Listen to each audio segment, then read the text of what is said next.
नमस्कार शिक्षार्थियों। आज हम बात करेंगे सीखने के प्रतिफल या लर्निंग आउटकम्स। देखिए, सीखने के प्रतिफल मतलब सीखने के परिणाम। ठीक है, मतलब सीखने से क्या फ़ायदा हुआ, क्या हुआ, सीखना कहेंगे किसको। इसको आपने बहुत पहले शायद यदि सीखना और अधिगम भी पढ़ा होगा, मैंने शायद डाला था ये भी चीज़, तो आपको वो चीज़ समझ में आई होगी, है ना। अधिगम और सीखना में भी अंतर है। ठीक इसी तरह से सीखने का परिणाम वो क्या आया, मतलब सीख लेना अपने आप में पर्याप्त नहीं है ना। तो ये बहुत पुरानी बात है। जब 1992 में शिक्षा नीति आई थी संशोधित, है ना, तो उस संशोधित शिक्षा नीति में भी इस बात पर जोर दिया गया था कि जो शिक्षा है, जो शिक्षा नीति प्रणाली है, उसमें हमें बच्चों के जो अधिगम स्तर है, बच्चों का जो न्यूनतम अधिगम स्तर है, मतलब कम से कम इतना तो बच्चे को आ जाना चाहिए, मतलब उसका निर्धारण किया जाना चाहिए। इसको एक वाक्य में लिखा है कि बच्चों का न्यूनतम अधिगम स्तर का निर्धारित किया जाना चाहिए। मतलब इस कक्षा तक की यदि बच्चे ने पढ़ाई की, वो कितने अंक प्राप्त किए उससे कोई संबंध नहीं है, ठीक है, पर उसमें ये दक्षताएं आ जानी चाहिए, ये कुशलताएं आ जानी चाहिए, ठीक है। तो वो चीज़ जो हुई वो हुई सीखने का प्रतिफल। मतलब इसको ऐसे भी अपन समझ सकते हैं कि विद्यार्थियों के जो व्यवहार है, विद्यार्थी मतलब जो शिक्षा ले रहा है ना, शिक्षा लेने के पश्चात विद्यार्थियों के व्यवहार में जो होने वाले बदलाव हैं, उनको आंकने का तरीका कि हाँ ये सीखा है तो उसके बाद उसके व्यवहार में ये परिवर्तन आया, उसको हम कैसे आंक सकते, तो वो सीखने के प्रतिफल है। इसका उद्देश्य क्या हुआ, इससे ही जुड़ा हो गया कि विद्यालयों में सीखने की गुणवत्ता को बढ़ाना, मात्रात्मकता को बढ़ाना तो परीक्षा प्रणाली के माध्यम से हो जाता है, ठीक है। सीखने की गुणवत्ता को बढ़ाना और शिक्षकों को भी इस योग्य बनाना कि जो शिक्षक हैं सभी छात्रों हेतु, क्योंकि देखो कक्षा में छात्र तो बहुत सारे हैं, विभिन्न स्तर के हैं, उनका जो सोचने समझने का दायरा है वो भी अलग है, विभिन्न समाजों से आए बच्चे हैं, तो सभी छात्रों में सीखने के जो कौशल हैं वो अधिक उपयुक्त मात्रा में सुव्यवस्थित, सुनिश्चित और हो, जिससे सुधारात्मक कार्य जो है वो संभव हो सके। अब ये जो होते हैं ना, जिस तरह से मैंने बात कही, तो स्वाभाविक है इससे जो दूसरा जो बिंदु निकल कर आता है वो यही कि ये जो हैं सीखने के प्रतिफल कक्षावार और उम्र के आधार पर अलग अलग होंगे, है ना। इस उम्र में इस कक्षा तक आने वाले बच्चे को इतनी जानकारियाँ होनी चाहिए, ये सीखने का प्रतिफल। क्लियर। इसी वजह से जो चीज़ परीक्षा प्रणाली में कहा था ना कि क्रमोन्नत कर देना चाहिए, कि वो इतना आना चाहिए बच्चे को, ठीक है, आगे सीख तो लेगा, वो ज्ञान तो हासिल कर लेगा, पर उसमें दक्षता आ गई, उसमें कौशल आ गया, तो वो आगे चीज़ भी कर पाएगा, अगली कक्षा में भी वो पिछली कक्षा का समझ बना पाएगा, क्योंकि उसमें उस उम्र की जो दक्षता है वो आ चुकी है, सामर्थ्य आ चुका है। तो ये जो सीखने के प्रतिफल होते हैं ना, छात्रों को यह समझने में मददगार होते हैं कि उन्हें जो हासिल होने वाला जो ज्ञान है और जो क्षमताएं हैं वो आगे जीवन में किस तरह से मददगार हो पाएंगी। तो ये सुनिश्चित जैसे ही होता है, तो इससे एक चीज़ और हो जाती है कि जो सीखने के प्रतिफल जैसे हम लोग लेकर आए, शिक्षा विभाग है ना, तो जो उसके जो शिक्षा के लिए जो विभिन्न साझेदारी है, उनकी जिम्मेदारियां भी तय हो जाती हैं, उनके दायित्व को निश्चित किया जा सकता है। अब साझेदार कौन शिक्षा का, शिक्षा प्रणाली, शिक्षण पाठ्यक्रम, शिक्षक, विद्यालय और समाज, अभिभावक, ये सब कौन है, शिक्षा के साझेदार है। तो इन सबको भी जो दायित्व है वो ये कि बच्चे का विकास संभव हो, इतना वो आया या नहीं आया वो सीखने का प्रतिफल है। तो हम इन प्रतिफलों के आधार पर सबके दायित्व को भी हम सुनिश्चित कर सकते हैं। तो ये एक शिक्षण व्यवस्था की जो तैयारी है उनके दृष्टिकोण से भी बहुत अनिवार्य और एक ताकतवर अवसर होता है, प्रक्रिया होती है। इसका हम प्रयोग करके अन्य जो कार्यक्रम हैं उनके बीच भी संबंध बना सकते हैं कि हाँ, इतनी दक्षता इस उम्र के बच्चे में और इस कक्षा तक के बच्चे ने पढ़ाई की तो उसमें ये चीज़ तो आ गई होगी। इसकी इन कुशलताओं का उपयोग वो आगे आगामी सीखने में प्रयोग कर सकता है ना। तो अब इससे जो चीज़ आप आ रही है कि जो सीखने के उद्देश्य हैं और जो सीखने के प्रतिफल है उसमें अंतर हो रहा है ना, कि मैंने जो सीखा उसका प्रतिफल ये कि मैं क्या उसको अपने जीवन में प्रयोग कर पा रही हूँ। मतलब सीखने का जो प्रतिफल है वो दक्षता है जो किसी भी विद्यार्थी को उस पाठ्यक्रम को पढ़ने के बाद समाप्त करते वक्त वो प्राप्त हो जाना चाहिए। देखिए, कुशलता दक्षता प्राप्त हो जानी चाहिए। मैंने कक्षा 8वीं तक पढ़ाई की तो मुझमें ये दक्षताएं कुशलताएं आ जानी चाहिए।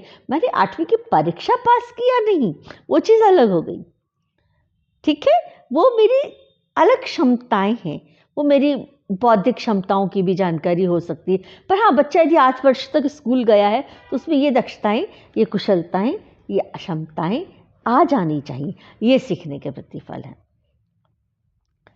बाल केंद्रित शिक्षण जब प्रमुखता से है तो शिक्षक कक्षा में क्या पढ़ा रहा है, कैसे पढ़ा रहा है, वो उतना महत्वपूर्ण नहीं है।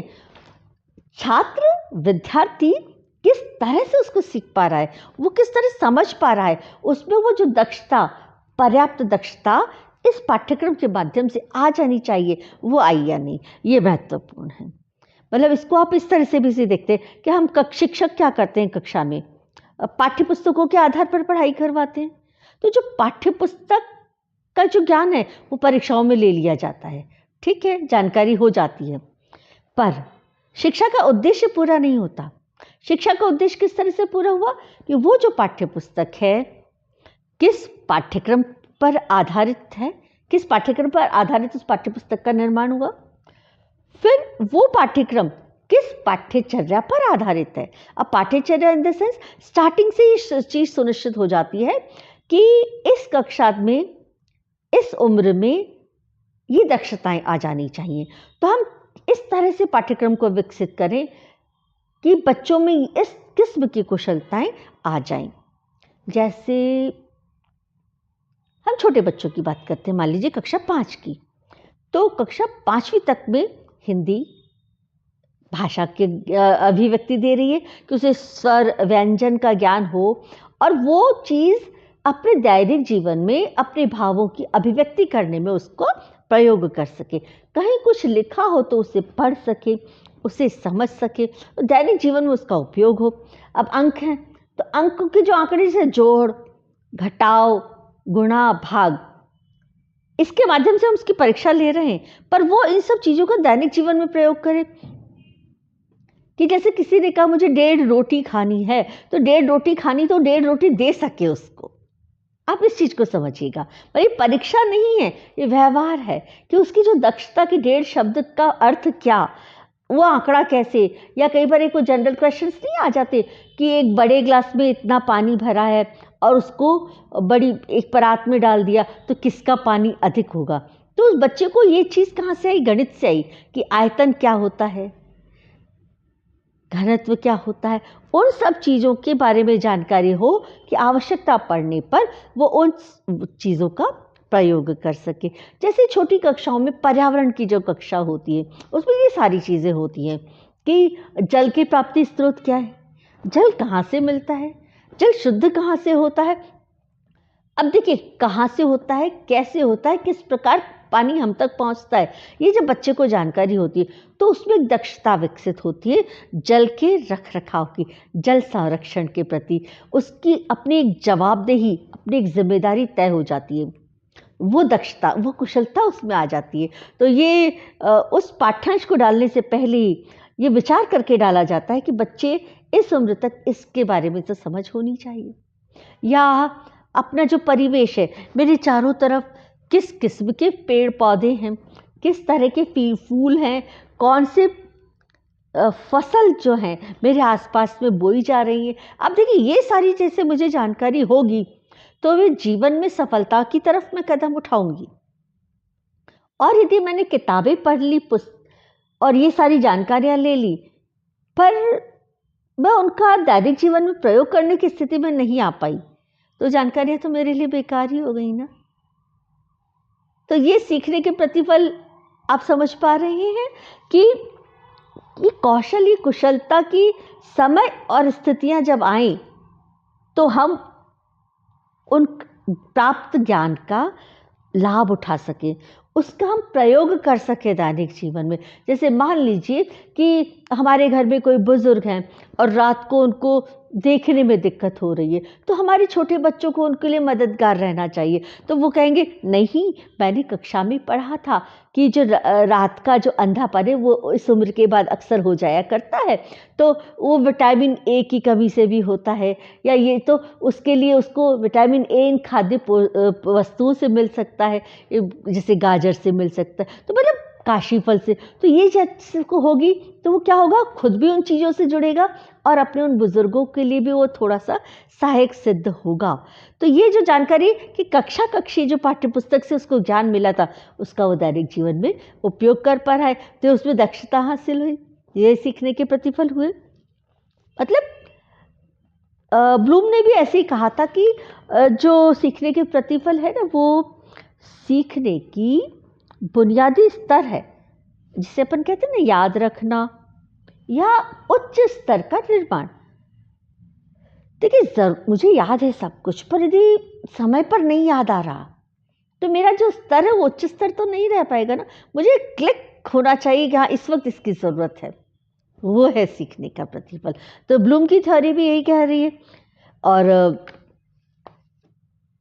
जब ब्लूम की थ्योरी ये थी तो यही हो गया ना कि शिक्षा का उद्देश्य ही यही ना, कि हम शिक्षित व्यवहार कर पाने में सामर्थ्यवान बने। तो हमने यदि इस स्तर की शिक्षा ली है तो हमें ये चीज़ें आ जानी चाहिए। जैसे साधारण तौर पर यदि हमने स्नातक कर लिया तो एक शिक्षित व्यवहार की जानकारी हमें हो जानी चाहिए कि हमारा व्यवहार समाज में उठना बैठने का जो तरीका है, हमारी कार्य प्रणाली जो है, उसमें हमारी जो शिक्षा है वो झलकनी चाहिए। अहम और वहम को हम सही तरीके से समझ पाएं तो वो सीखने के प्रतिफल है। जैसे मान लीजिए आप बीएड कर रहे हैं या एसटीसी कर रहे हैं, तो बीएड, एसटीसी या एमएड के विद्यार्थी हैं, तो इस कोर्स के पश्चात आप में इस तरह की दक्षताएं आ जानी चाहिए कि आप बाल केंद्रित शिक्षण को करवा पाने का सामर्थ्य हासिल कर पाएं। मतलब आपको वो सिखाना नहीं है कि जैसे पाठ एक, पाठ का ये है, और हमको रटाना नहीं है, किसी चीज़ को समझ बनानी है कि ये चीज़ हमने सिखाई तो बच्चे में उस किस्म की समझ पैदा हुई कि उस समझ का अपने दैनिक जीवन में बच्चे को जब आवश्यकता हुई तो उसने उनका प्रयोग कर लिया। तो आपको ये चीज़ स्पष्ट हुई कि जो सीखने के प्रतिफल है, मतलब कि छात्रों के ज्ञान, कौशल, योग्यता या मूल्यों के आधार पर अवलोकनीय हो, वो दिख जाएं ये सारी चीज़ें। तो ये है सीखने के प्रतिफल। और ये सीखने के प्रतिफल